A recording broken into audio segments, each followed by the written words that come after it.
Use your head. Be sensible. But don't let fear rule you, or you'll miss out. Welcome to Travel Matters, the official podcast of TBEX. Here are your hosts, the radio vagabond Palabo and TBEX CEO Rick Calvert. Welcome back to Travel Matters, and my name is Palabo, and in Temecula, close to San Diego in California, we have Rick still on the lockdown. Hi, Rick. Hi, Pale. Hi, and we've planned a couple of special episodes, one coming out this week and one coming out next week, where we focus on what you at some point named the TBEX survivors. Rick, can you tell me please how that name came to be? Yeah. Well, when we made the decision to reschedule TBEX Europe in Catania, there were about 50 people who said they were still going, even though the event was not going to happen. Yeah, a lot of people had flights already booked that they couldn't cancel and stuff like that. And hotel rooms, yeah, exactly. And other commitments or they were already there. Like several of the people we talked to were going to be there in Europe for a long time, or in Italy or in Sicily. So those people were going anyway. And again, at the time, even though we postponed the event, you could still travel there. It was still supposed to be safe in the South, and so it's understandable that some people and the airlines and again the hotels and different properties were not letting people cancel. So if somebody canceled, they're going to lose their money. So some people might look back at this now and say, "Oh, well, they should have never gone there." That's not fair. No, because people had no idea that this would be a worldwide pandemic that it turned out to be. No, it wasn't. It wasn't even. It was mostly something that was going on in China, and then it was starting to get a little bit in northern Italy at that time, and then the whole thing exploded. Exactly. And so we called the group of about 40 people who ended up coming, because about 10 of the original 50 ended up dropping out for one reason or another. We call them the TBEX survivors. And we set up a WhatsApp group for them all to talk to each other and to talk to our sponsors who were still going to run some day trips and tours for them while they were there. We knew things would be changing while they were there, and so we wanted to be able to alert everybody if something changed. Yeah. And that came in very handy while people were on the ground, because we had no idea that they would change as drastically as they did. So that WhatsApp group was really useful for people to help each other get from place to place, get the latest news. If a trip had to be canceled or another trip got added, people knew about it right away. Yeah. And it's some of those people that we're going to be talking to in this episode and the next episode. And in this one, we're speaking to YouTuber Jason Rupp. And his story is very unique because he was actually in Wuhan in China before the whole thing broke out. He was there in November. And then he came to Sicily. And now he's in New York. So he's been in some unlucky places, and we're going to be talking to Jason later in this episode. I know of no other person that has been chased around the world by the virus like Jason. No. And then we're also going to speak to Penny Zebula and Simon Locke from Six Legs Will Travel. But first we have Kemkem Casanelli. And her blog is called Next Bite of Life, which she does with her significant other Federico. And Kemkem, you are in Valencia, Spain right now. Is that correct? Yes, we are. Well, welcome to the Travel Matters podcast. Thanks for joining us this morning. Thanks for having me. Yeah, welcome. So Kemkem, we wanted to talk to you today, particularly because you were one of the people that we call the TBEX survivor, who ended up going to Catania, Italy, even after we announced we were postponing the event. And I'll say that the hashtag TBEX survivors might sound a little frivolous now, but people need to understand how fast this escalated. Yes. From where days before, people thought it's still fine to travel to Italy, just don't go to the Lombardy region or Veneto region. Exactly. And you were one of the folks who said, I'm comfortable. I'm still going. We've already got plans. Or let me even ask you this. Did part of the reason you guys decided to still travel to Sicily was because you had flights booked and hotels and you couldn't cancel their stuff because airlines and hotels weren't letting people make changes? I wasn't even thinking about that at that point. We just wanted to go because we had never been to Sicily and we wanted to see, how it was there. We wanted to go to the conference. And like you said, at that point, nobody was really saying anything. It was in the Lombardy area. We were like, oh, well, we're not going there. We're going to Sicily. I don't even think they had any cases at that point, or they had one in Palermo. Yes. So we were like, we felt very safe going and there was no problem. We actually left. We left about a week and a half before the conference was supposed to start, just so we could visit the place and see. So we didn't think anything of it at all. So you left your home base in Valencia for Sicily about a week and a half before TBEX was supposed to start. Yes. And where did you go? Did you fly into Palermo or you took a train or how did you get there? We flew into Palermo and stayed there for 3 days. Yeah, like 3.5 days, and then took the train down to Catania. And so when you got to Palermo again, were you hearing anything on the news, or when you got there, were you alarmed, or it still seemed perfectly safe and fine while you were there? The first day, it seemed fine. When we got to the airport, they did take our temperature as we arrived. And I didn't think anything of it. It was just like, okay, they're being cautious. Mm-hmm. And then we got to the hotel and I thought, okay, there won't be anybody at this hotel. It's going to be just us. But we got there and there were, quite a few people there. Everything kind of looked okay. Then we dropped the luggage and then we went into the city and we noticed the crowds weren't as much, but it was still, not so bad. Basically normal. Yeah, it was kind of normal. Yes. I just thought, well, at this time of year, it's not vacation season. So it doesn't make sense that it would be super crowded. So lucky you. Yeah, exactly. We were like, oh, great. We've got this whole place to ourselves. And, the restaurant, there was no wait at the restaurant.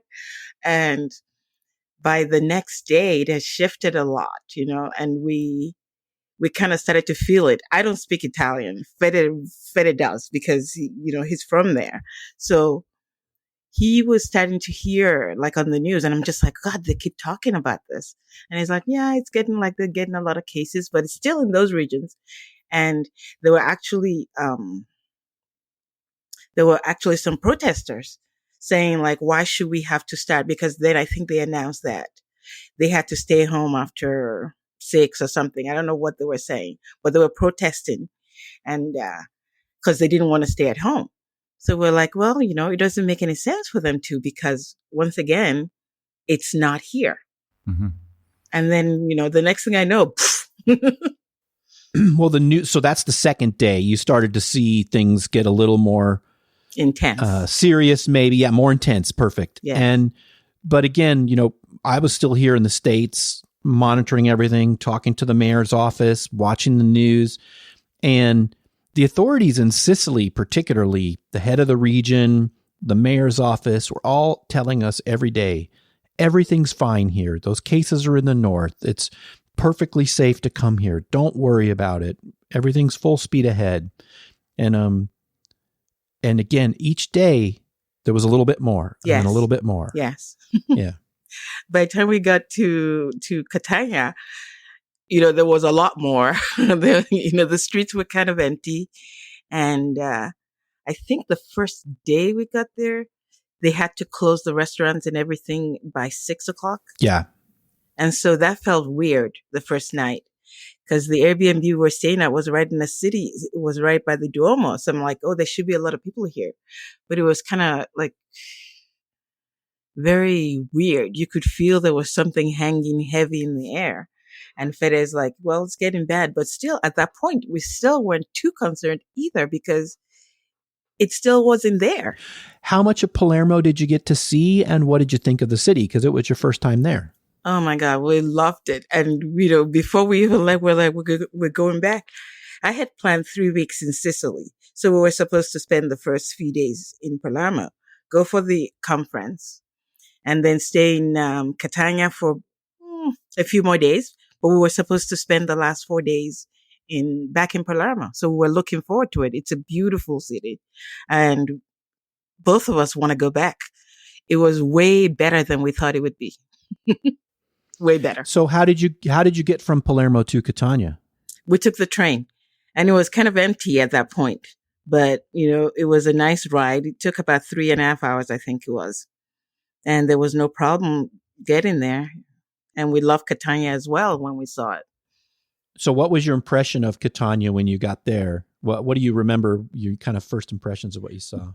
The first thing I thought as the train kind of went in was like, wow, this reminds me so much of Malta. And he kept saying, well, yeah, Malta is like 50 miles away because we used to live in Malta. Yeah, you can see it from here on a clear day. Exactly. So he's like, we used to live in Malta. And I'm like, I can't believe we lived in Malta for like almost 2 years and we never even came down here. And so that was what I was thinking. I'm like, it's gorgeous. I absolutely loved it. And the harbor, of course, beautiful. It's gorgeous. It's absolutely wonderful. I can't wait to go back. I really can't. When did you first see Mount Etna? I actually thought I was going to get to go with the group to go see it, but we did not. And the Duomo in the center of town. I'm sure you got to see the Duomo. Yes, we were like steps away from there, and it was absolutely gorgeous. Absolutely gorgeous. I mean, I've seen a lot of Duomos because Fede's from Rome, so we try to go different places when we go visit, and it's one of the most beautiful ones, definitely. It's so beautiful. Unfortunately, it was closed. And what about the size of Catania? Was it as big as you thought it would be, or as small as you thought it would be, or what was your impression there? It was exactly what I thought it would be. The center to me seemed a little, I guess what's the word? Like it wasn't too huge as far as what I saw, like shops. And there was one main street that was super long and was full of beautiful stores. I mean, high end to like independently owned stores. And it was great. And there were a lot of cafes and stuff, but it was exactly what I expected, but we didn't really venture out far from that side. We were saving it, thinking that we were going to get to see all those places. And then, it turned out, of course, that we couldn't. So I guess it left you wanting to come back to both Catania and Palermo you were there. Most definitely. Especially the food. Oh, unbelievable. So you get to Catania on the train. Things, again, are getting more intense, as you said. Yes. Did you go on any of the organized day trips that we still had at that time? No, because I was supposed to go on the first one. I think we got there on Saturday. So they had one planned for Sunday or something. And it must have been the Mount Etna one. And I wasn't really, really interested in that. So we just thought we'd just hang out for the day. And then the one on Monday that was scheduled was a walk around the plaza or something like that. But by that point, everything had been, we got the WhatsApp message saying that everything had to be shut by 6 and that it had been canceled. Yep. I actually got to meet the other survivors, at least most of them, for lunch on the day, like a day and a half before we left. And it was at that point already like... What was the atmosphere like when you were talking to the other survivors? Were you worried about being in Italy, or what were you thinking? What were you talking about? Believe it or not, at that point, I still wasn't worried because, I said, at least in my mind, I was thinking, if worse comes to worse, we're just going to take the train back to Palermo and then slowly work our way back up to Rome and stay with his mom for the duration, thinking it would be like, maybe a week or two. Even if we had to stay, it wouldn't be that bad. But once, I think Mario sent out that thing saying that everybody needs to like make their way out, then it all of a sudden got like, whoa, we don't know when we might be able to leave. Yeah. And again, first let's take one step back and say we set up a WhatsApp group for the attendees who were still coming to Sicily so everybody could talk to each other. Because again, as the travel restrictions kept ratcheting up, plans were changing by the day. Yes. And again, I know you said, you weren't that concerned, and it sounds silly now, but it wasn't. It was, again, everyone was saying it's still safe here. Just avoid this place and that place. Yes. And the Italians were protesting in Sicily saying, why are you making us do these travel restrictions? They're ridiculous. There's nothing happening here. It's all up north. Yeah. And then all of a sudden, I don't know if you were at the dinner that night, where everybody said, nope, get out of the country right now. Yeah, no, I wasn't at the dinner, but I saw the WhatsApp message and I was like, wow, okay. And that's at that point, that's when I told Fede that we would work our way up to Rome, and stay with his mom for the duration. I still wasn't saying, let's go back to Spain or let's leave the country at that point. I thought it would still be something manageable because I said, as long as we stayed in Sicily, it seemed like everything was going to be fine. The flights were still there, I didn't get any cancellation messages. It seemed like apart from the people just being fewer, everything was still the same. And again, very few people who wanted to cancel because the reaction from attendees was all across the board, from everything's completely fine to, oh my God, it's the end of the world. Yes. And some people wanted to cancel. Airlines were not letting people cancel. Hotels, Airbnb, none of them were letting people cancel. So some people felt they were forced to go so they didn't lose their money. I didn't feel that way. Yeah. And again, a lot of people were just like you. They were like, it's okay. I'm an experienced traveler, right?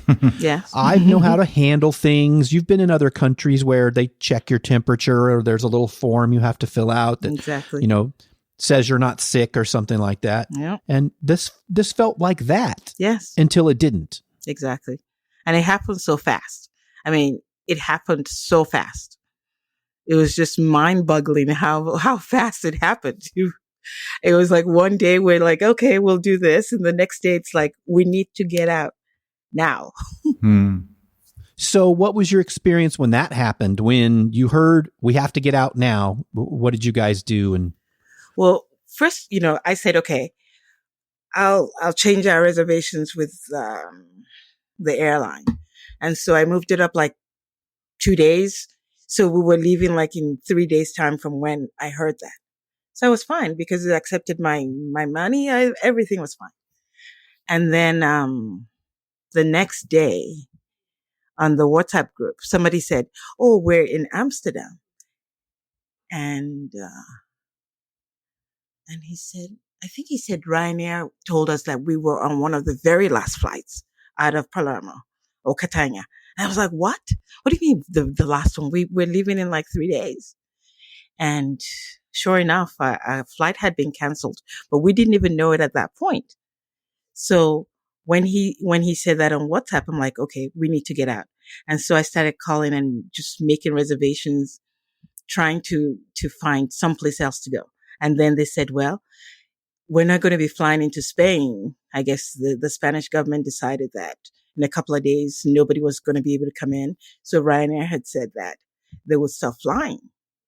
And we thought, okay, we're still fine because our flight is still there. And so we have nothing to worry about. And then about 6 p.m., I get a notice from Ryanair saying that the flight was canceled. And so I started trying to book flights. And I must have booked like maybe 3 or 4 flights. Everything would come back. Like it would take them the credit card And then like maybe half an hour later, you get canceled. So I'm starting to like panic at this point, and I tell Fede. So he's like, you know what? Let's just get dressed, go to the airport, and talk to somebody at the desk because we can't get through to anybody. So that's what we did that night. It was about 9 p.m. We just took a cab, went to the airport, and talked to the Ryanair desk. And they said, we have 2 more flights out of out of Catania tomorrow in the morning. One was going to Marseille, and the other one was going to, I think, Budapest later on at night. And I'm like, you know what, put on in Marseille, and we'll go there. So they changed the flight for us. Were you actually thinking about seeing if you could get on a boat to Malta? No, because Malta, I haven't lived in Malta. I was not, they have really good hospitals. I mean, it's a great place, but I wasn't thinking that. I'm like, I wanted to get back home because we had dog sitters and pet sitters, watching our house, and they were, they were friends of ours from Portugal. So I was like, no, let's just go home. I don't even want to go to Fede's mom at this point, because what if we're stuck there for a really long time? It's too much pressure. They have that saying about guests stinking after 3 days. And I was like, no.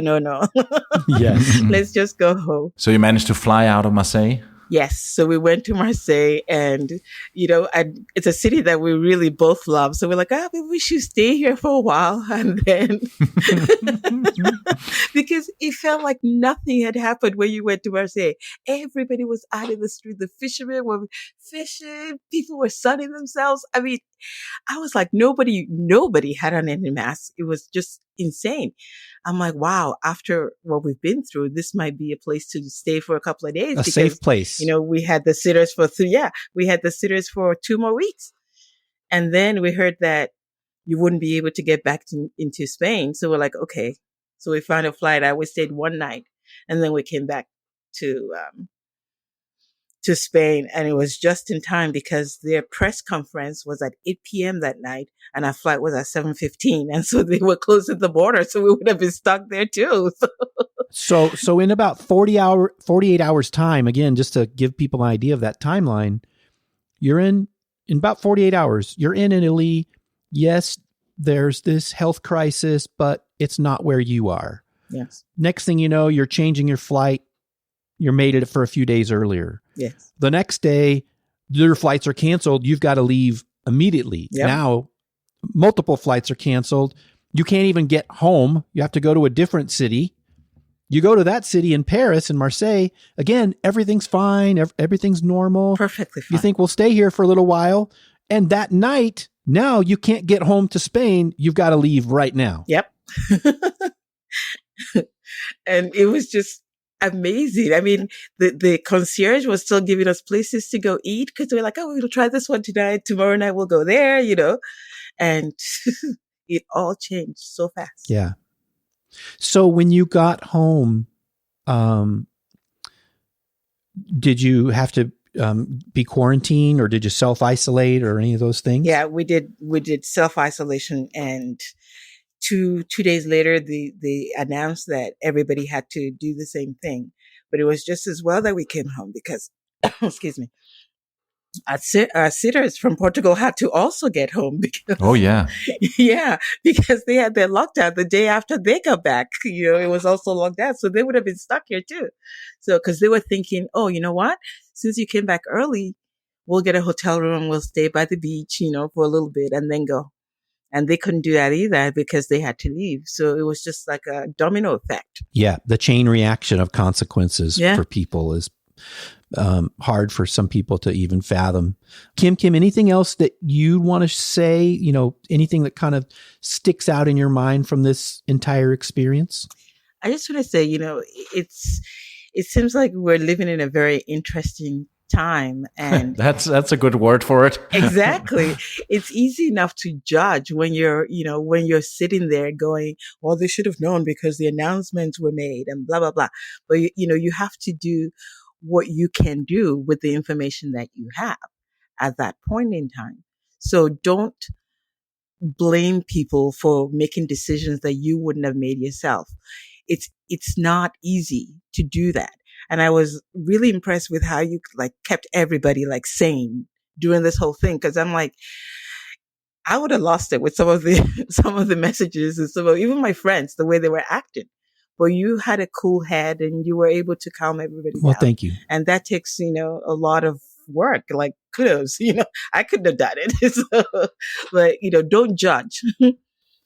I appreciate that, Kim. But also, again, you're a perfect example. You remain calm. You guys are experienced travelers. You've had, if you've traveled a lot, you've had flights canceled. You've had your luggage lost. You've had disasters happen while you were there. Yep. Things have happened, and you just remain calm, and you'll get home safe and things will be okay. But this one was different than anything else. Yep. Yeah. The whole thing about meeting people at that time, and because I managed to get to Berlin for ITB, that never happened, and there was a travel massive meetup, and I went to that, and we were not shaking hands. But yesterday I was looking through my photos, and I have a photo of me standing arm in arm with a group of people taking a picture, and when I'm looking at it now, and I'm thinking, what were we thinking? But we were being careful, but still, that was pre-corona. No, it wasn't even, but it's something that we would never do today. Yeah. And the everybody talks about the handshake. We're not going to shake hands anymore. Obviously the kissing on the cheek is going to go away. But I'm going to miss the bro hug. That's going to go away. No, I'm bringing the bro hug back. You're bringing it back. Well, that's better than a lot of the shakes that I've seen, like people doing. So bring it back. In China, I don't know if you guys have seen the video. In China, they now shake with their feet. Yeah. I saw that. They tap each other's feet. The bro hug is much better. Yeah. Just one last question. Are you going back to Sicily when the TBEX Europe is on? I am definitely going to try. I don't know when it's going to be. I mean, it's too soon, I guess. Once all this is behind us and they have new dates, we would love to come back. I have a waiter still waiting for us at a restaurant. So, and then Kemkem, I'll give you a hug and I'll give Frederico a bro hug. Oh, sounds wonderful. Yeah. Thank you. Thank you, Kemkem. Thank you for having me. Thanks a lot. It was fun. You're listening to Travel Matters, the official podcast of TBEX. So that was Kemkem from Next Bite of Life. And Rick, is there any news on when it's going to be TBEX Europe in Catania? So right now, our plan is November of this year for TBEX Catania. But that will be dictated by events. I'm saying this to you now, and we're all on lockdown all over the world.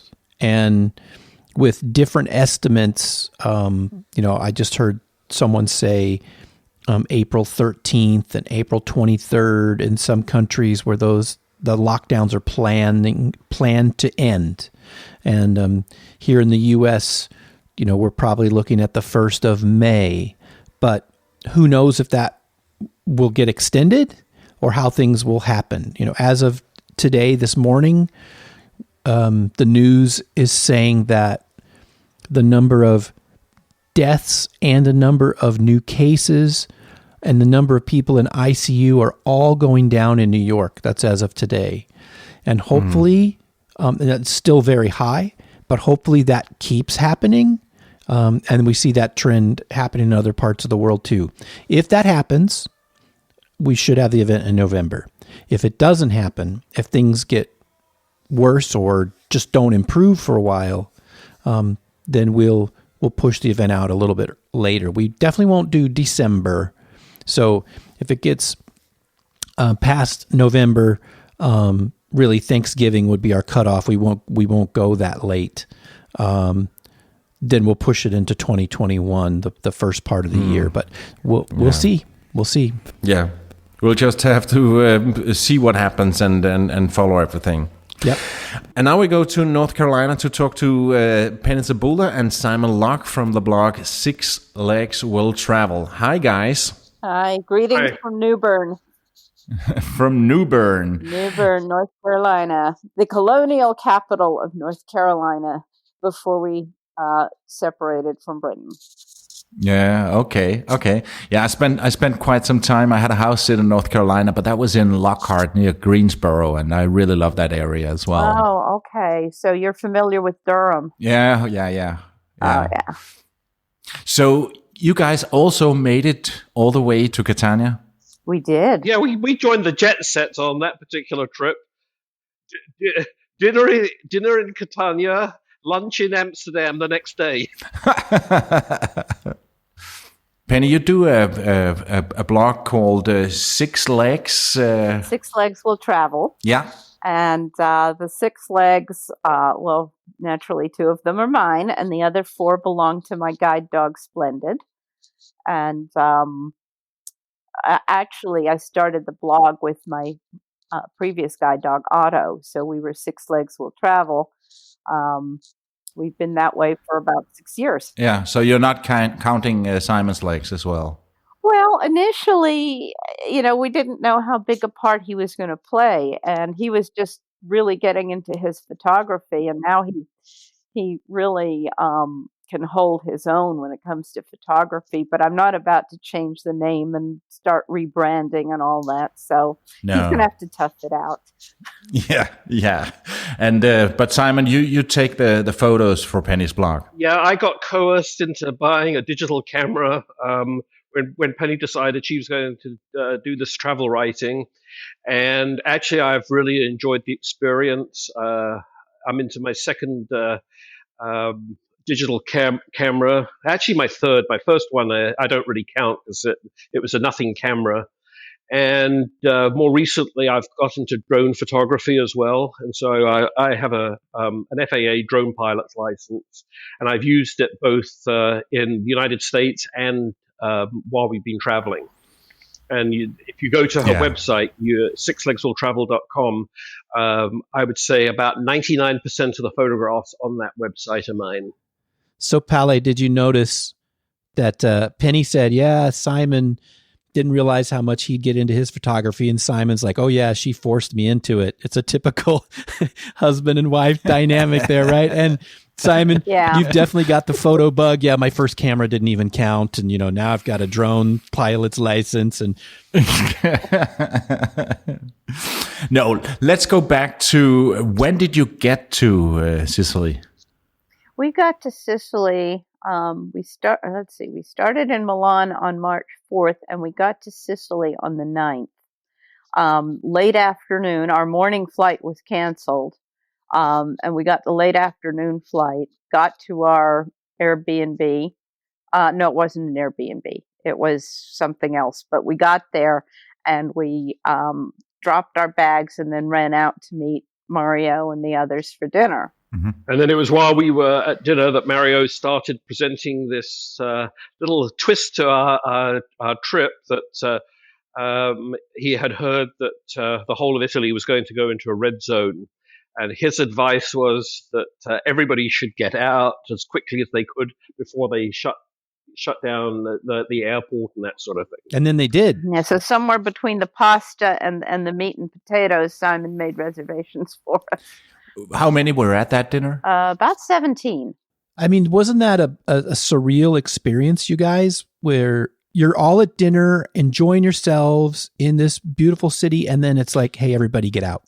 It was absolutely surreal. On the other hand, it really shows how flexible one has to be. If you're going to be a travel writer, travel blogger, photographer, whatever, anything to do with travel, if you're not flexible, you are really in trouble.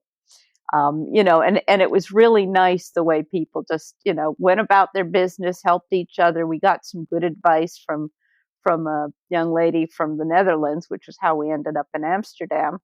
And we were helping each other out, and we were just going with the flow. Was there a time where when you were getting ready to go to Sicily that it was sort of, North Italy is out of the question, but we can still go to Sicily. But I remember at that time it was already people starting talking about maybe you shouldn't go. Did you ever consider not going? We talked about it. Of course, we had. Yeah, we did have to take it seriously, but at that time, TBEX had already been canceled. But you guys were really scrambling to create some good stuff for those of us that were already coming anyway. And we felt we wanted to support you, and we love Sicily, and we had not been to Milan. And at that time, there were really 11 villages that were quarantined, and we felt if we were careful, we should be okay. The situation was a little different on the ground, but we have no regrets. I was actually in the same situation because I was in Berlin and had flights to Sicily on the 7th. And I was up until the day before, I was really considering going because, I've never been to Sicily. And why not now that I have the flights?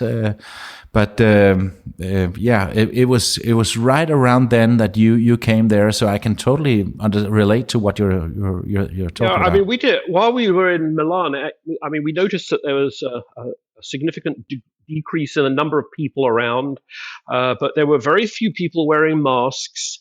And our feeling was that if we're cautious, we are good, and it allowed us to kind of support some of the local businesses in the process.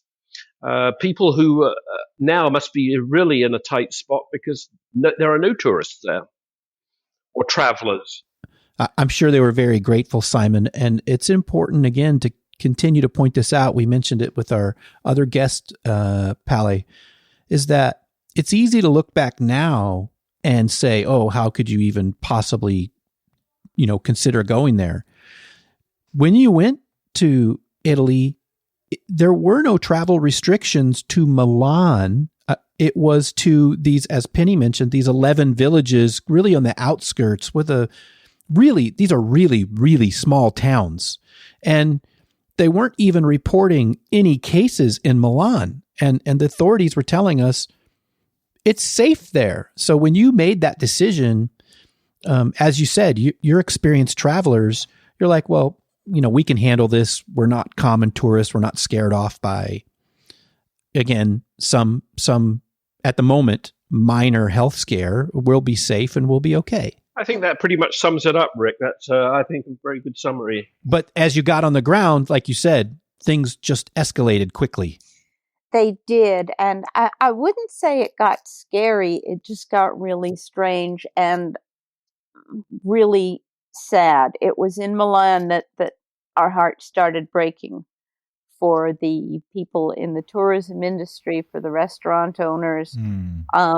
We went to a restaurant that we would not have gone to a second time, except we just fell in love with the food and the owner and really wanted to bring them some business, and just felt so bad. It was a family business. They had just started, a few years back. Grandma made all the pasta, and, the sons were involved, and it just broke our hearts. And the second time we were there was just another couple, and usually they're full. And on our way out, there was a couple outside sort of considering, and Simon gave them the thumbs up, so they went in. So hopefully we at least helped make their evening a little better. Good for you guys. I know that, the people in Italy were facing what we're facing all over the world right now a couple of weeks ahead of time, where their entire economy shut down. And for so many of them, like you said, they're small businesses, these restaurants, the tour operators, even hotel owners. A lot of people, unless you've spent a lot of time in Italy, don't realize how many of these hotels are just run by a family. And if tourism stops for 2 months, they're out of business. Yeah, it's one of the things that we love about Italy, and we always look for the family-run, non-touristy places. And because we want to support them and just because they're lovely. They really are. I might mention, Rick, incidentally, that we came across the same situation in Nuremberg, which was our final place on our tour, our European tour before heading back to the United States. We stayed at a little family hotel that was normally full, and they only had two other guest rooms occupied at the time that we left. And it was a family-run business. It had been in business for 40 years or something like that. I think the whole experience, it was beautiful in the sense that we got to meet a lot of fabulous people. We had some great times. We learned a lot. But it was a real heartbreak, too. Yep. Knowing what these really good folks were going through. Yep. And that, the worst was yet to come. Take us through the timeline a little bit of, so you I know you told us you were in Catania less than 24 hours. What happened? Try about 13 hours, Rick. Our flight had arrived just after 5 o'clock in the evening, and we left. Our flight left at 8 o'clock in the morning. We had to leave our accommodation at 5 in the morning. How long had you originally planned to stay in Sicily? We had planned to, originally, when TBEX was still on, we were going to arrive on the 9th. We had a 4-day press trip after the 4-day fam trip after the conference, which would have put us in Palermo on the 18th. And we were going to spend a couple of days in Palermo. And then we were going to hop a bus from there to Bari and in Puglia. And then head to Croatia from there. And so you're in Catania for about 12 hours. Right. So what was it like from the moment that they said, you got to get out of here? Explain to us what happened there. Because you didn't even go to where you originally planned your next destination to be.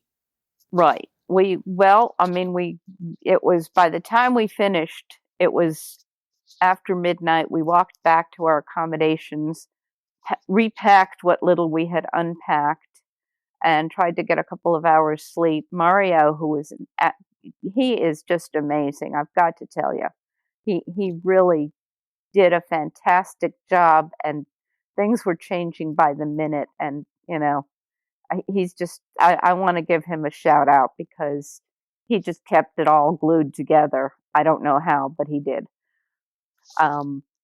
But yeah, we just got a couple of hours sleep. Mario had arranged for 3 of us that were going to be on that flight out to an airport near Amsterdam. What was it called, Simon? Eindhoven. And so he arranged for a cab to get us there. To get from our accommodation to the Catania airport, not to Holland. Right. Yeah. Right. I write better than I speak, I hope. You're doing fine. So you end up going to the Netherlands instead. Yep. And then what happened when you got there? What was the situation on the ground there? Oh, this was a very interesting experience, actually, because we were because we had no time to plan or anything. We arrived at this airport. We knew we were an hour away from Amsterdam and had to figure out how to get there. So we were trying to figure out how the train system worked. And a gentleman came up to us and said, were you planning to take the train into Amsterdam? We said, yes. He said, well, I've got a limo outside with a driver, and he will charge you the same amount to get you to anywhere in Amsterdam for the same price as the train would cost you. Wow. And at first I was a bit skeptical, so I asked some questions. And it turned out this was a genuine situation. The guy had shown up at the airport to pick up a group that at the last minute didn't travel. And so for him, it was a win. He got some money to get him back to Amsterdam. And we got a win because we got a private van all the way into the city. Yeah, and he recommended a hotel, which turned out to be both affordable and very very nice place to stay. And he brought us right to the door. It was a miserable day. It was raining. When we were looking for a train, we had no idea where we were going to stay. So, but between the airport and our hotel. We had a place to stay, and we stayed dry. It was one of those experiences that we wouldn't recommend in general, but we did ask a lot of questions, and we did feel comfortable um, taking that limo, and it really did work out well for everyone. And now you're back in North Carolina, and we're staying at home, I guess, like the rest of us. Are you doing anything blog related? Are you working on some stuff to optimize your blog, or Simon, are you editing photos and stuff like that? I'm doing a lot of photo editing. I'm also doing quite a lot of when I say online training, I'm trying to revamp my Lightroom catalog, and I'm looking for, I've been following some webinars on that. We're actually having the website completely redesigned, but because of the amount of material that's already on there, I contacted a friend of mine who works exclusively in WordPress, and I asked her if she would do a redesign for us based on, certain criteria. So we discussed it, and she is in the process now of working on a skeleton site or a test site in a sandbox to, just redesign the website, put a new theme up, and that sort of thing. Try and modernize it a little bit.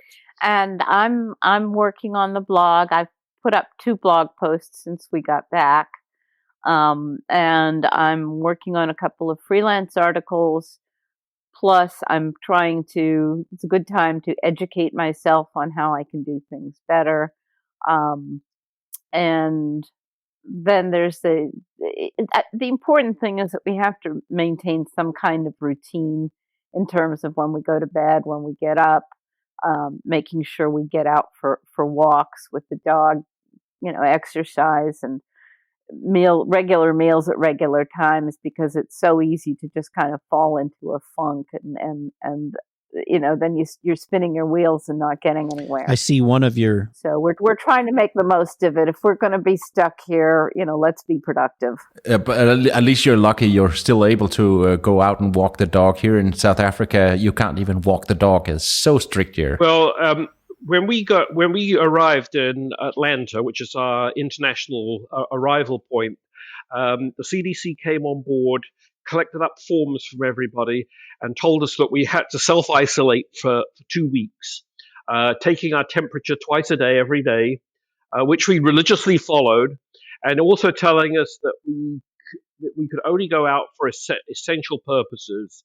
And one of the essential purposes was obviously grocery shopping, because we had nothing in the house, having been away for a couple of weeks. And we've been pretty strict about that. We've avoided our friends. We've talked to them on the phone, but not actually seen them. And when I've been to the 2 occasions I've been to the supermarket, I've made sure I've kept my distance from everybody, although I don't believe that I've been impacted at all by this coronavirus. It's one of the difficult things because of this 14-day incubation period. You could feel completely fine for 2 weeks and, be spreading it again to other people before you even know that you have it. And the other weird thing is that the scientists, the people that we trust, the medical researchers, again, still don't really know how many people really have it. And you see these estimates from the millions to the tens of millions to the hundreds of millions. Each one of those factors of magnitude changes the dynamic completely. So all we can all do is just stay at home and wait. And that's obviously frustrating for people who travel for a living and just as part of their life. It is frustrating, but it is the right thing to do. I mean, we have tried to be responsible. We definitely, even though we don't think we're sick, we want to make darn sure that if by some chance we are, that we don't spread it to anyone. Absolutely. And we find that most people around us are being responsible. Of course, you see the stupidity, people going out and doing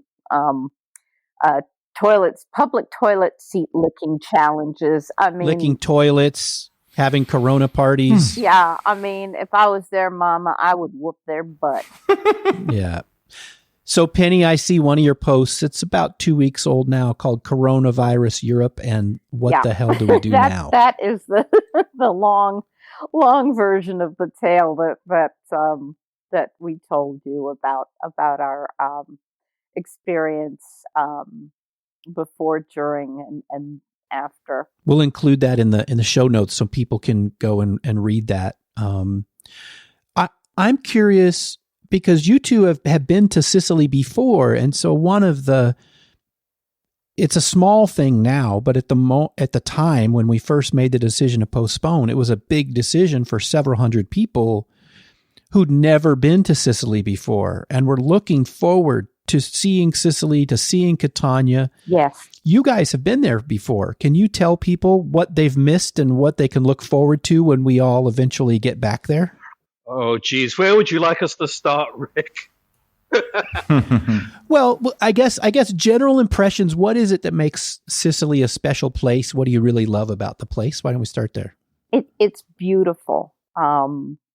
It's diverse. You know, you've got Etna at one end, and then you've got Palermo at the other, and a lot in between. The last time we were in Sicily, I think it was 2016, and we spent a few days there. We spent a couple of days involved in little agritourism on a farm with a vineyard.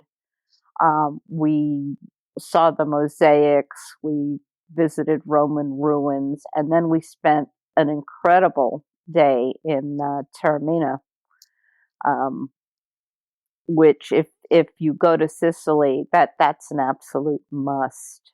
It's built into a hillside, and you can look down on the Ionian Sea from there, and you can take a cable car or walk down to the beach. And there's also an amphitheater. So you've got the history, you've got the scenery, you've got the amazing people, strong, good people. You can talk mafia till you're blue in the face, but honestly, the people we met were absolutely superb. And then, of course, you have the food. You can't go hungry in Sicily. There is just so much beautiful, fresh food, beautifully cooked. I know I use the word beautiful a lot, but I mean, Sicily really won my heart, and that's why I was so excited when we found out that TBEX was going to be in Catania, because when we were there, we really didn't explore Catania. We went straight from Taormina to Catania to catch a ferry to Naples. So we really didn't see the city. So we were looking forward to that. Well, one of the things, like, I had never heard of Catania. I've heard of Palermo. Before Mario approached me about bringing TBEX there, and I'm sure he will appreciate the kind words you had to say earlier. And I'll also mention real quickly, for people who don't know, Mario doesn't officially work for TBEX. I know some people think that he does. He's just a person who's from Catania, who's got a lot of great connections there. He grew up there. He absolutely loves the city and everything about it. If you've ever met somebody who loves their hometown and they're just crazy about it, that's Mario. And in a particular, and I'll say it in the most endearing way, crazy Italian way. He is a very, very special person, and this is a labor of love for him, this whole TBEX Catania project.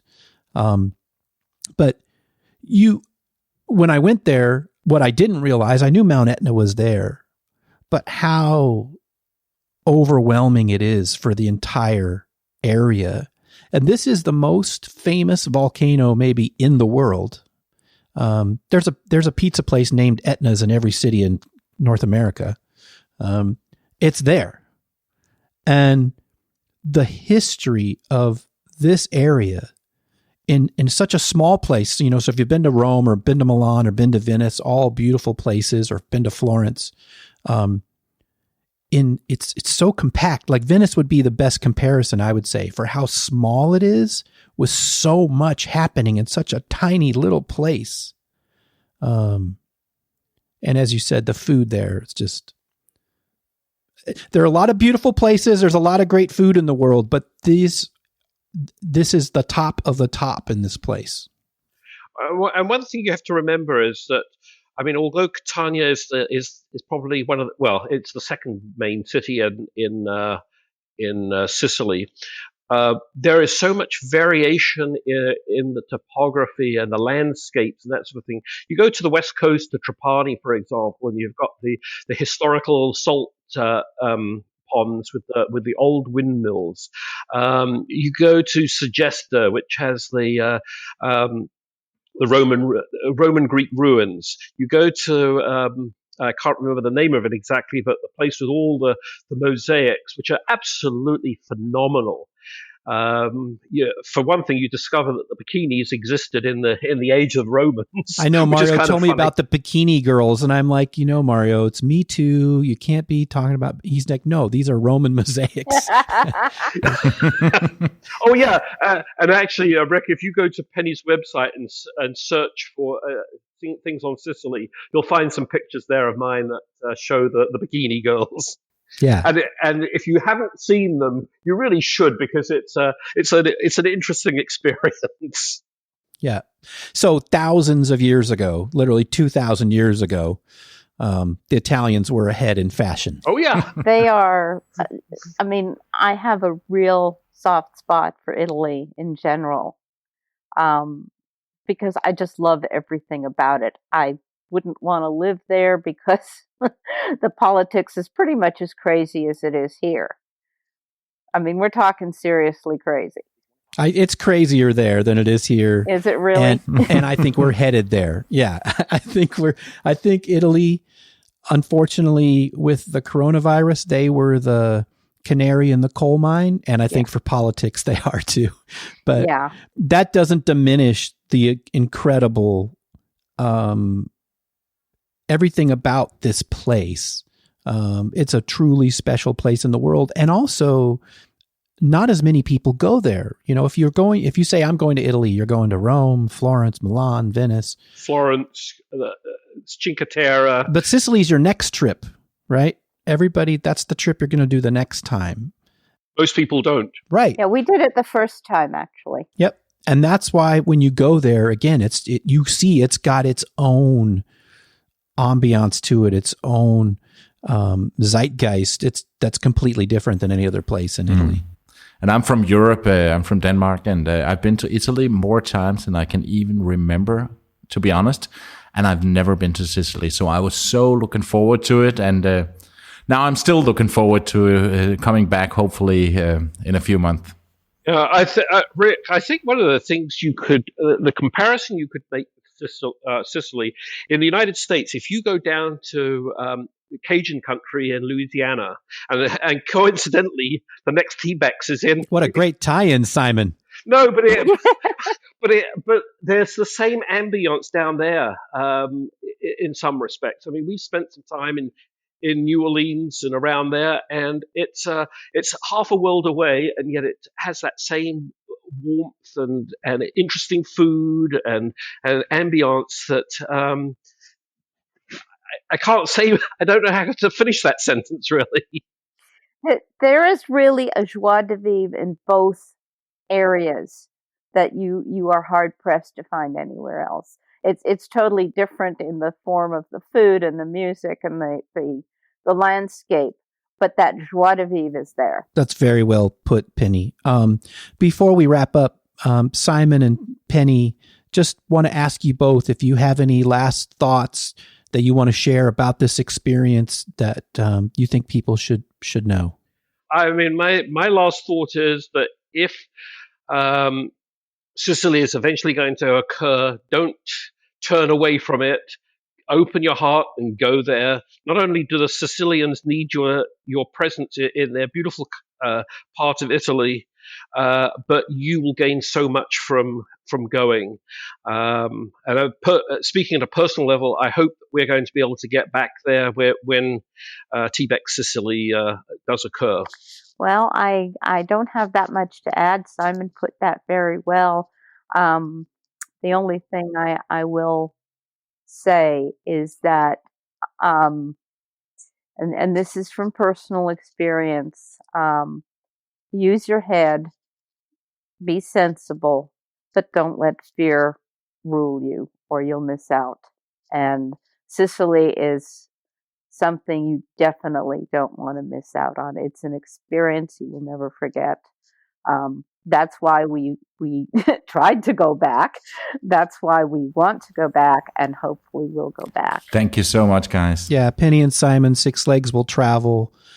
Thank you both so much for spending a little time with us. And Simon, thank you for the great plug for TBEX Lafayette. You're welcome. And Penny, thank you for really kind of ending on a great note. Those are great words of advice.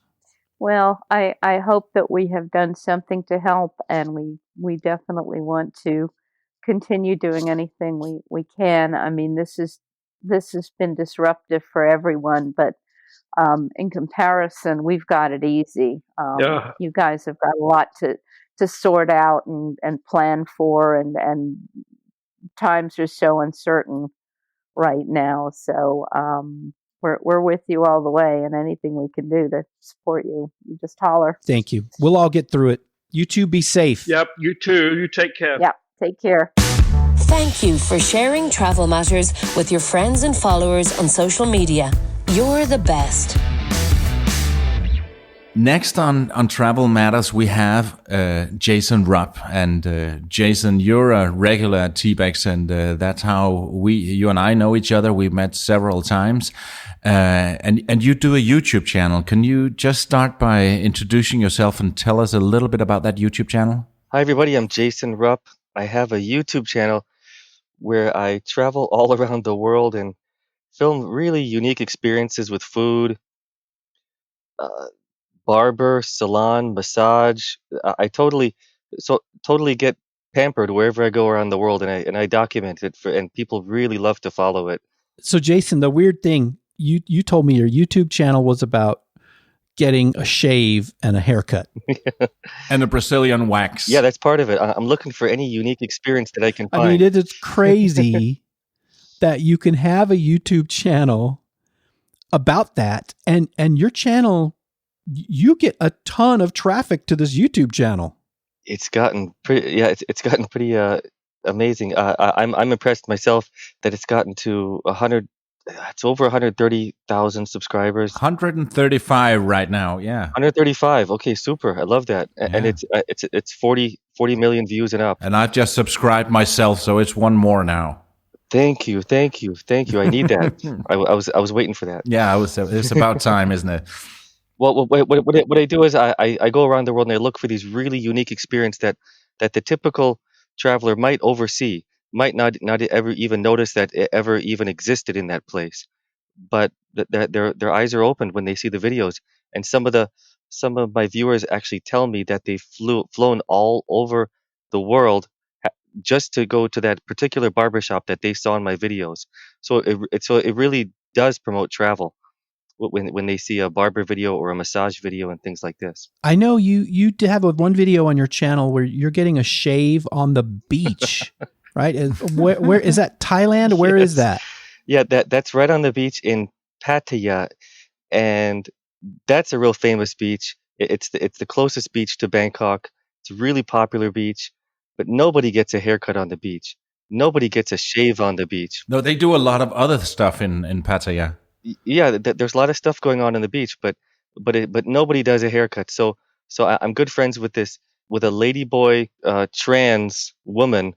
She's owner of a barbershop. She's a very professional barber, and we were thinking of ideas. What could we do more than just in the barbershop?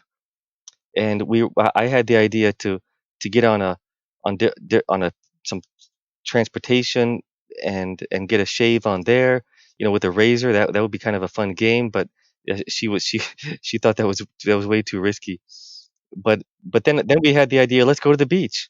That's the iconic place to go in that city. So I thought that was fantastic, and she wore the sexiest little bikini. It got a lot of attention. I know you use the term ladyboy, Jason, but that's what they call themselves in Thailand. Yeah, right? it's a common misconception here in America or the Western world that that's a derogatory name, and some people think that when they see the video because I use the word ladyboy, but that is the word that they use in Thailand, and there's nothing derogatory about it.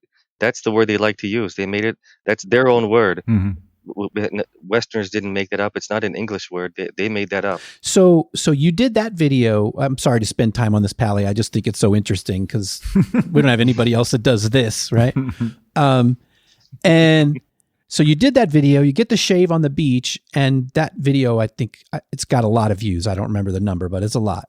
And now your friend has people come and request that same shave all the time, right? Didn't you tell me she's like super busy with this now? Oh wow! Well, before I was doing videos at that barber shop, it was just another barber shop along that street, and a lot. Honestly, a lot of guys would just kind of rush past that shop when they saw a ladyboy barber outside calling people in. They would just kind of quickly walk by. I mean, they were getting the enough business and everything, but once I started doing the videos there, it became the busiest barbershop in that area, and I made it the coolest place to be. So now she came from being sort of an kind of an oddity, a trans woman running a barbershop, a late Thai ladyboy, to becoming a local celebrity. It was really I felt really good in changing somebody's life like that. It was fantastic, and she's so ever ever just grateful to me, and she just says it all the time, and it makes me feel good. That's influencer marketing, Pally. It is. But we haven't brought you on this particular podcast to talk about ladyboys, even though that's super interesting and the whole thing, what you do. Oh, it's my favorite topic. We'll do that. We'll do that in another one, and because we need to get to. You were one of the quote unquote TBEX survivors. You were in Catania, and you were at that infamous dinner where you all of a sudden got told to get out now. But before that, you were in Wuhan, and right now you're in New York City. Jason, what is wrong with you? Well, when I was in Wuhan, it was in the middle of November. Wait, why were you in Wuhan? Yeah, why? Yeah, that's a strange coincidence why I was in Wuhan, because I never even knew about that city before. No, none of us did. None of us did, yeah. And now it's the most famous city in all of China and the world. But it was just my connection on the way from New York to Bangkok. So I'm a YouTube traveler. I'm a YouTuber. I'm a traveler. I don't have a lot of money. But I want to go to as many places as I can. And so what I do is often I look at the routings to get to my destination with the longest connection on the way. Mm-hmm. So for this one, I found a $380 airplane New York to Bangkok with a 12-hour connection in Wuhan, China. So I thought, perfect. This way I get to have the full day in Wuhan, China, and I get to shoot some videos. So that way I get more content for the channel. Oh. So it was only 12 hours. I didn't even have an overnight there. No, but it wasn't just a transit like an hour or two. It was 12 hours and you left the airport? Right, it was 12 hours. I arrived there right at the break of dawn. I made friends with the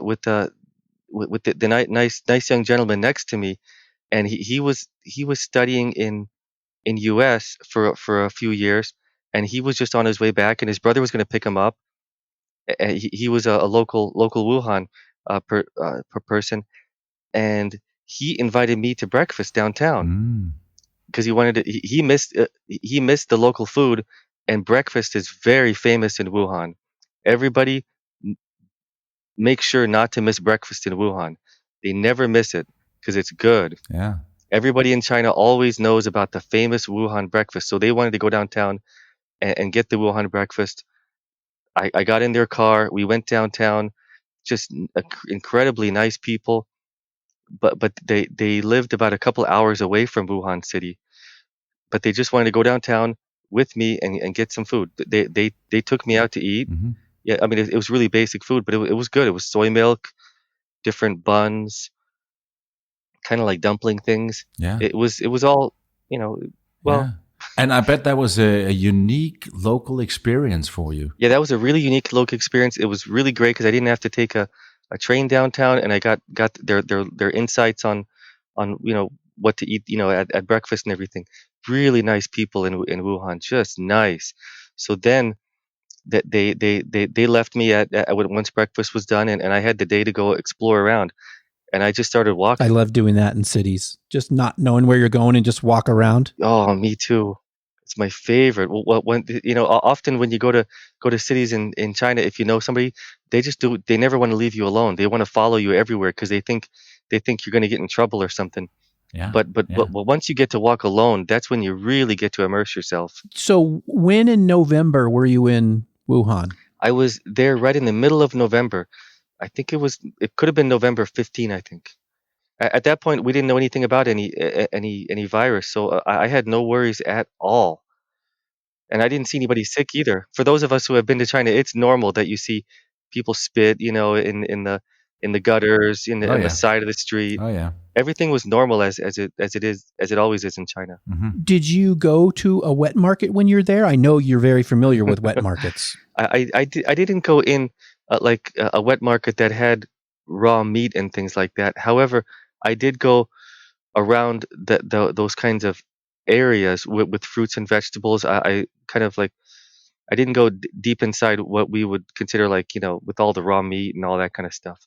But I did go kind of around those areas, and I mean, I didn't see any wildlife or things like that. So, Right. but if I did see it, I probably would have gone in and looked at it, and I would have videoed it. Yeah. But I didn't have a chance to see that. Well, I did find like local alcohol and different really. I ate in a food tent and things like that. Really really basic, and wow, the people were so friendly, just nice people. Because you know what, I don't think I saw another Westerner for the whole entire day. No. It's not a tourist city. Nobody goes there. Exactly. Nobody goes there unless they have a business reason. Yeah, exactly. Okay, so you leave Wuhan. Where were you going?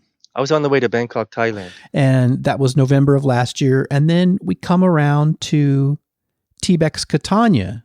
And you were coming to Catania with your mom, Carla, right? Yeah. Yeah, we were pretty excited about going to TBEX Catania, looking forward to it for a year. And your mom is a travel blogger too, is that right? Yeah, she's a fantastic writer. Yeah, Carla Rupp. So did you guys travel to Catania together, Jason, or did you meet each other there, or how did that work? No, what happened was I was in Thailand, and then my visa was finishing, and so I had to go somewhere before going to meeting up in Catania. So I flew to Malaysia for about a week, and then to Indonesia for 2 weeks.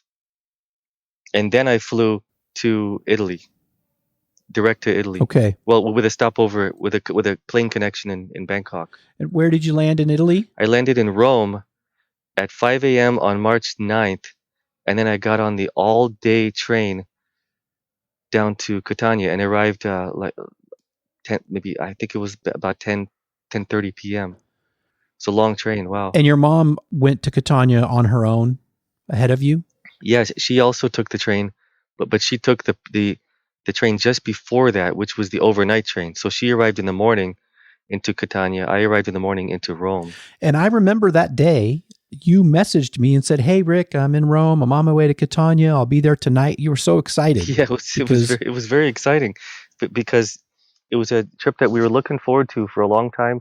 We just kept thinking about the amazing food, the beautiful streets of Italy. It was, but in the back of my mind, I always had concern that this could get worse or anything. But at that point, I was down for all of it. I was ready. Even though TBEX was already been postponed at that time. Yeah, and I got to praise TBEX for that. That was the right thing to do, and that was the most responsible thing to do. So well done on that, Rick. Thank you. Even though that was hard, none of us wanted that to happen. Yeah, like you, some people had made plans a year ahead of time, or months and months ahead of time, and again, airlines and hotels were not giving people refunds to cancel trips or let them even change their dates of their trip at the time.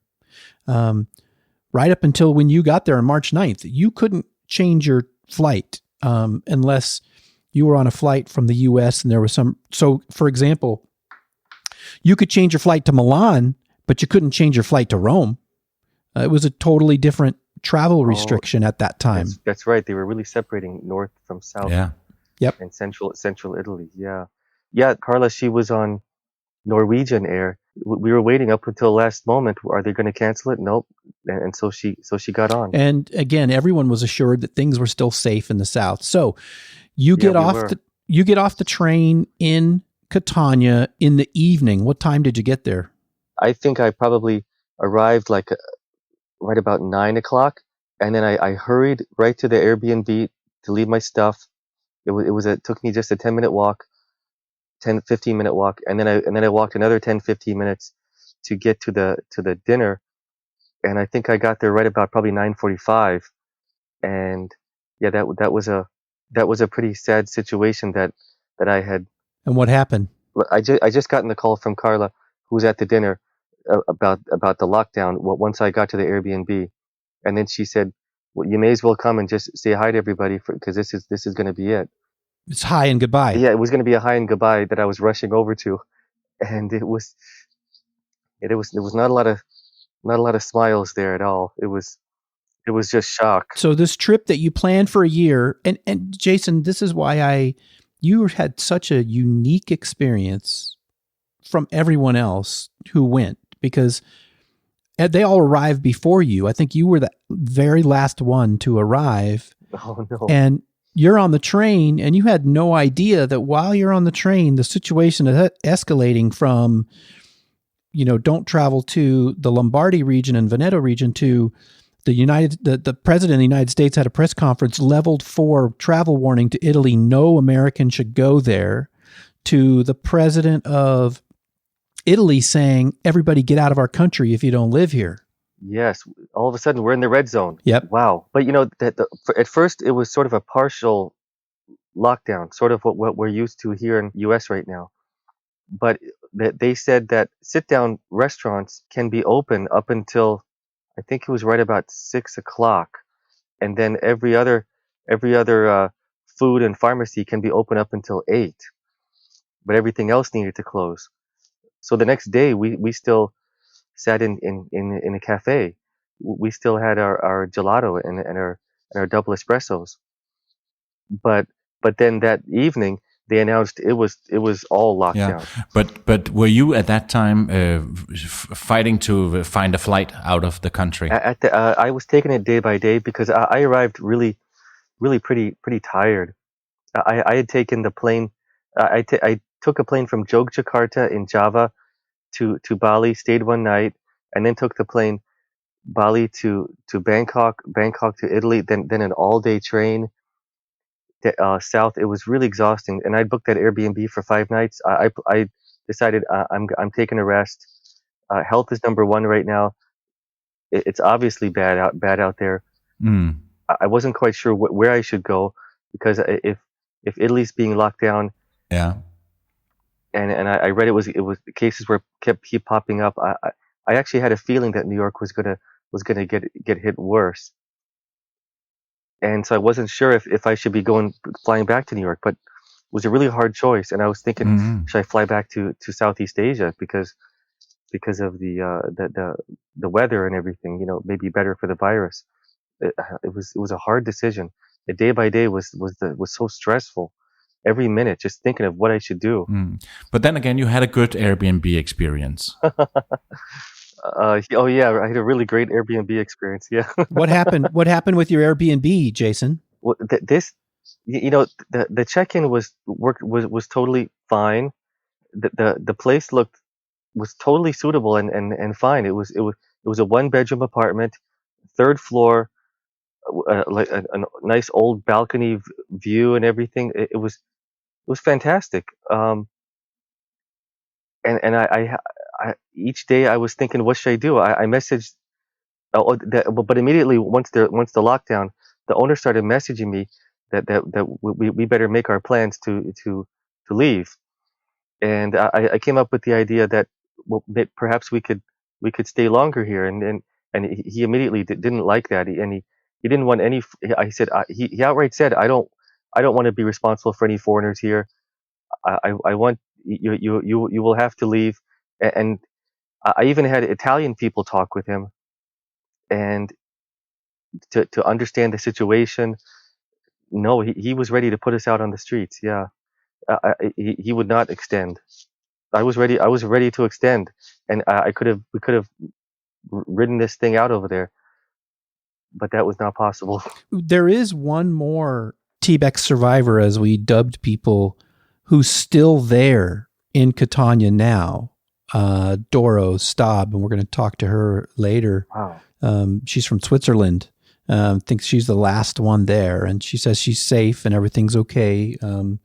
So you basically got kicked out of your house as well as the country. So they told you, get out.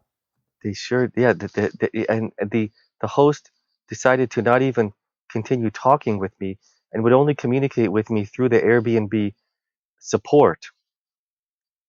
And Airbnb support was ruthless to me.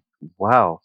Would not try to mediate or anything. Just by the book, you have to be out. Whoa. Yes, and yeah, and it was very stressful for me in those few days. And so on that last day is when I decided we're just getting out of here. So on that last day of checkout, I booked the ticket back to New York, but I couldn't get any. I couldn't. The best ticket I could get was with an overnight in Rome. Not what I wanted to do, but at least we're closer and on the way, because actually they extremely limited train service Oh. out of Sicily. There was only a few trains a week at that it went down to. So they before that they had a couple trains a day, down to a few trains a week. I still did see a bus for sale, but why would I want to be on a bus with people for 10 hours? Yeah. Terrible. And they were also canceling flights every day at that time. Even if you got a flight, doesn't mean that it was actually leave or. Yeah, I didn't believe that I was going to get on that flight until we actually boarded. Wow, what an adventure! Even trying to figure out how we're going to get to the airport. I mean, there were no taxis around anymore. So you got to New York. Okay, when we arrived to New York, yeah, yeah, to get off the plane took some time, because there were 2 representatives that met the plane. Once we get off the plane, there was a representative that would ask us if we're okay, and then took our form. Then we moved to the next representative, which would immediately put the thermometer, pointing to our foreheads, and took the temperature. And at the same time, he asked, "How are you feeling? Do you feel anything at all?" And then he'd second ask, "Oh, are you sure?" And that was it. There was no more checks after that or questions. That was it. Jason, tell me a little bit more about the journey when you got on the plane in Catania. Were you checked a lot there as well, as much as you were when you came into the U.S.? When we got to it was interesting. We couldn't find a taxi. We're walking the empty streets of Catania. We got to make this plane that's leaving in just about 2.5 hours. We're walking around, but I saw a police station a few blocks down from our Airbnb. So I walked over there.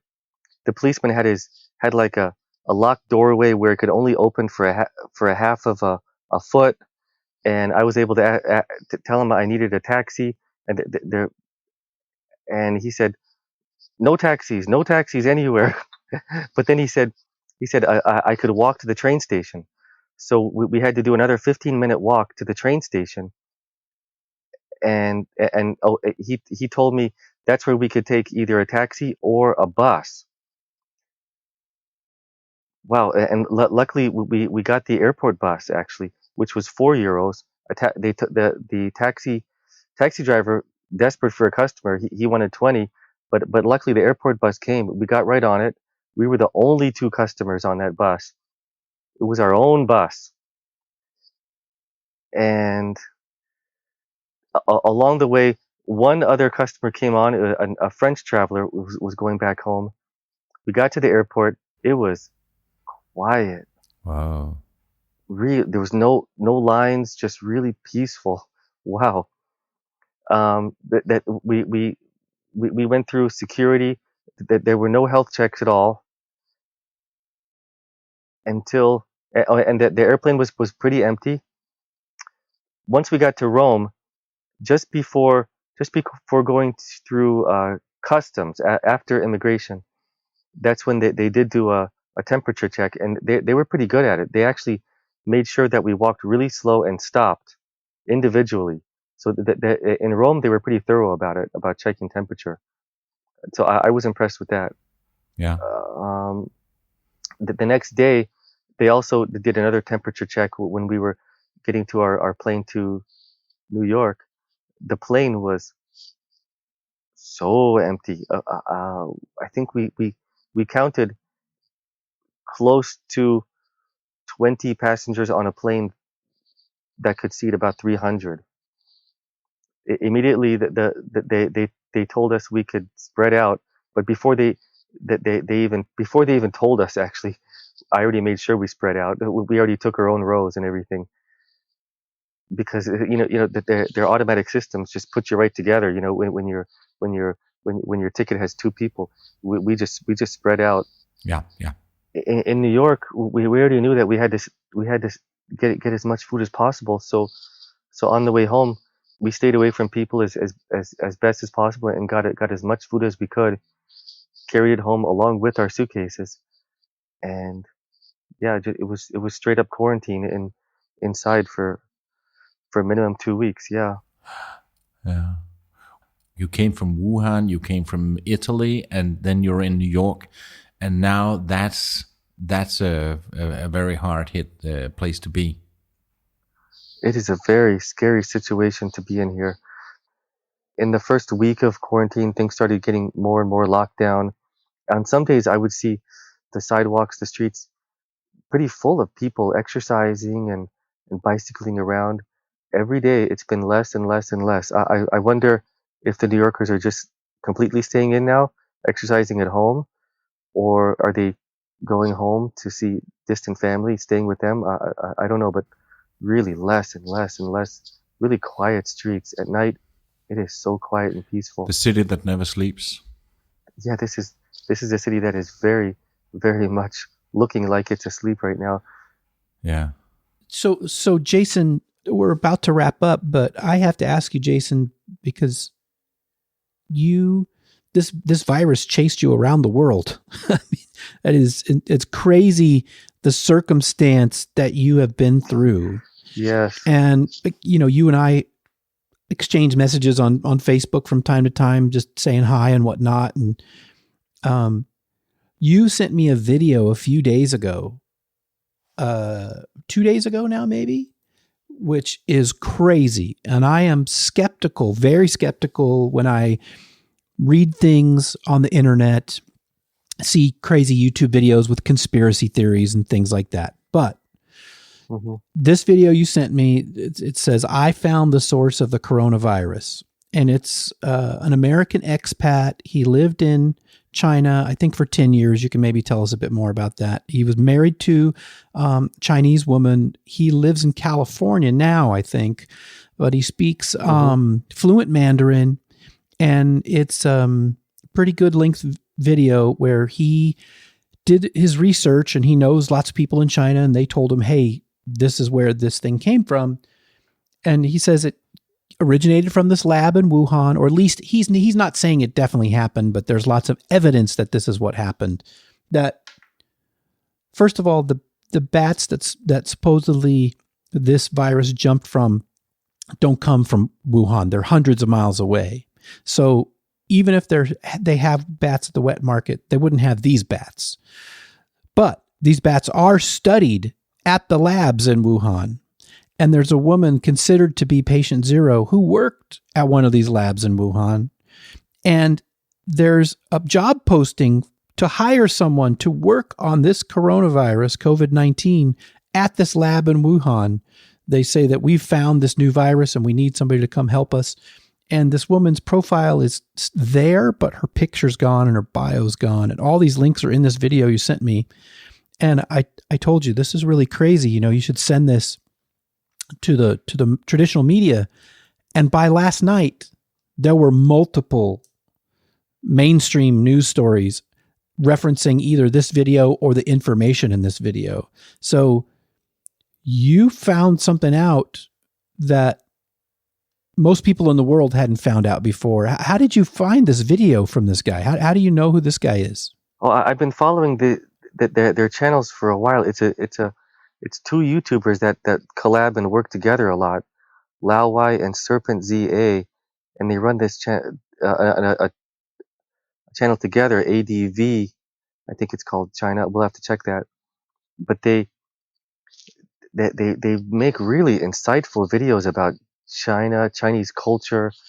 But once they left, it's not a conspiracy site. It's really just about life in China and how people in China live and think and sort of things like that, right? Yeah, and they had a lot of that. They really wanted to be more honest about how they felt about China, obviously, and that's why they couldn't stay in China. That's why they're in US now, and that's when their videos really became so much more real. And wow, they really did their research on that video. Everybody needs to see that video because it just seems to make some sense to me. When I say mainstream media, so there was a story about this in the Washington Post yesterday. David Ignatius, very respected mainstream journalist. And it was also in several other mainstream news outlets. And the guy's handle, and I think I know I won't pronounce it right, but I think it's Laowy. It's LAOWY 86 on YouTube. We'll put this in the show notes. And his other videos are really great, just about life in China in general. It's not a coronavirus channel. This just happened to be something that he found. And it's really compelling, especially when you look at, again, the mainstream reports that are starting to echo the same things that he said. Well, Jason, we really appreciate you joining us and sharing this incredible experience that you've had. Oh, thank you. I appreciate you too, Rick, so much. I just love TBEX and everybody that's a part of it. I'm just so thankful that it exists. It's just a great opportunity for us all to be able to be a part of it. I just love it. So I'm really, really thankful. So I'm really looking forward to the next one when and many more years of it to come. I'm thankful. I'm thankful to Polly Bo that these podcasts are really, really keeping us busy and helping us to keep in touch with the TBEX community. Well, thank you, Jason. We'll have you back again and talk about your YouTube channel and some of the cool videos that you do. And we'll make sure to put the links do you think there will be more episodes? I know that you did a bunch of episodes about the whole escape from Italy and the whole travel experience. Will there be more about your situation in New York? I'm probably going to do some New York videos soon. I just kind of took a break out of it so far. I did video a lot of my getaway from Italy that I haven't edited yet. I just didn't kind of feel like reliving it yet. No. So far, it was really, really unenjoyable, the getaway from Italy. But yeah, I have a lot of stories about these videos in my YouTube channel. Really, really wild, fun experiences. I'd love to talk about them sometime. Cool. Hope to see you soon, Jason. Thank you so much. Thank you, Jason. Thank you so much too. Bye-bye, guys. Bye. What an incredible story, Rick, with Jason being in all those places. And I have been talking to him over the last couple of months, Pally. You may have too, where he's telling me, yeah, I'm going to be here and I'm going here. And it was like, I just felt so bad for him. Yeah. I know that I'm happy that he's safe in New York now, and him and his mom. Yeah, and him and his mom. And speaking of that, Carla Rupp, Jason's mother, she's also a travel writer, and we wanted to have her join us on this call, but since they are in the same apartment but keeping pretty separate, we weren't able to have her sit right next to Jason. So in the next episode that's coming out next week, we will speak some more to Carla Rupp, because she's also a TBEX survivor. She was also in Catania, and we'll speak to Carla in the next episode. And then we also have Nathan and Sarah from Live, Dream, Discover. And they'll be joining us from Budapest. And Dora Staub, she's a Swiss writer, but she's focused on writing about bicycling in Italy. And she's got a blog called missmove.ch. And the unique thing about Dora is that she's actually still in Sicily. And we're speaking to her also in the next episode. And then we'll have Alex Kalamanis from Wanderlust Marriage is joining us from Washington, D.C. here in the States.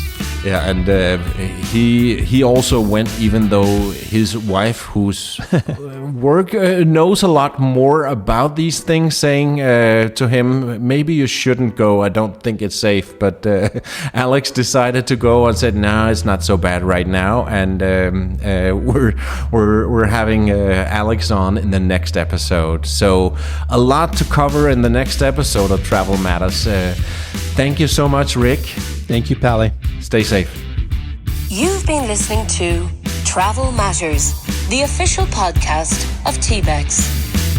This episode of Travel Matters was hosted by TBEX CEO Rick Calvert and Radio Vagabond Paula Bow, and produced by radioguru.co.uk.